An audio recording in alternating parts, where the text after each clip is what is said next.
Welcome to the Salmon Runs YouTube. Enjoy the video.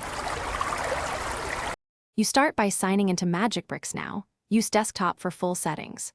Once logged in, go straight to your profile or account settings because that's where preferences live.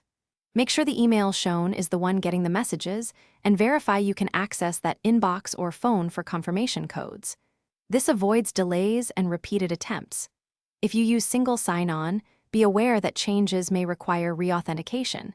Keep your password or two-step device handy. Once in settings, navigate to notifications or communication preferences and review each category. You'll see marketing, property alerts, partner messages, and transactional emails. Uncheck the specific categories you want to stop so you don't disable essential account alerts by mistake. Make sure to hit save or update, otherwise changes won't apply. If there's a separate email subscription center link in the footer of a received email, use it to confirm unsubscribes. To finish, confirm any unsubscribe emails or prompts you receive. Clicking those completes the flow.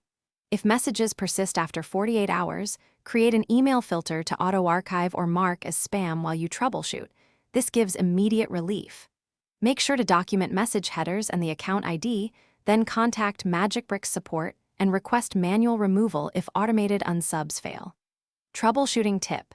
If support says messages continue, check for multiple accounts tied to your email versus a forwarded alias, and resolve duplicate.